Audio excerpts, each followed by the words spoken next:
Então, Marcos 12, 28 e 29, ele pergunta, né, a um dos fariseus, qual dos principais de todos os mandamentos, né? Aí Jesus diz justamente esse verso. E aí, irmão Paulo, o que você gostaria de falar sobre ele? Exatamente. O nosso Senhor Jesus Cristo, ele não mudou nada, até porque ele e o Pai são um, em natureza, em caráter e em propósito, né? Ele, como o Filho unigênito do Eterno, então ele jamais alteraria, porque isso foge ao seu caráter, né? À sua personalidade. Então, quando Cristo cita aí o Shema, né? Shema Israel, Adonai Eloheinu, Adonai Errad. Ouve Israel, o Senhor é o nosso Deus, o Senhor é um, é único, não existe outro no universo. Então, esse é um ser sui generis, né? Nós não temos alguém igual a ele, semelhante a ele. O seu filho, naturalmente, o representa, traz consigo o seu caráter, né? O seu gen, se é que nós podemos falar assim, para um ser espiritual, não é? Mas gerado do eterno, saiu do seu seio, como ele diz nos evangelhos. Então, essa declaração de Cristo ela é muito forte, porque ela referenda todo o Antigo Testamento, né? Toda a antiga aliança.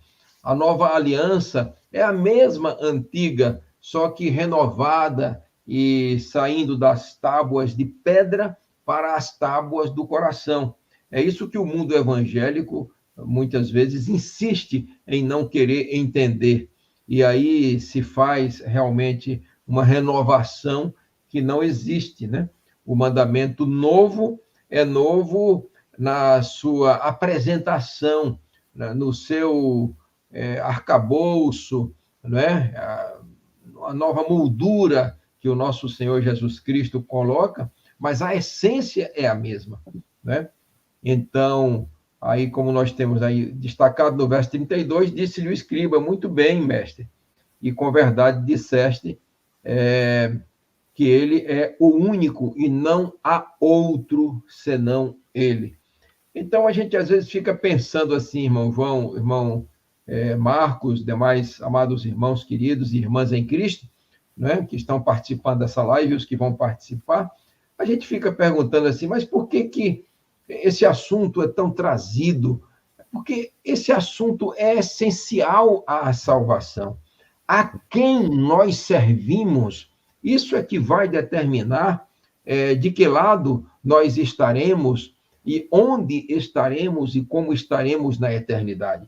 Se mortos para sempre, né?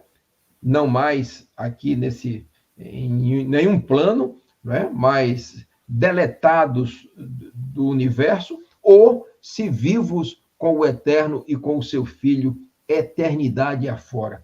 Então, às vezes as pessoas se preocupam muito com um detalhe, com outro, aqui e ali, mas eu estou chegando já para a idade, aos meus 70 anos, então eu penso hoje bem diferente, né?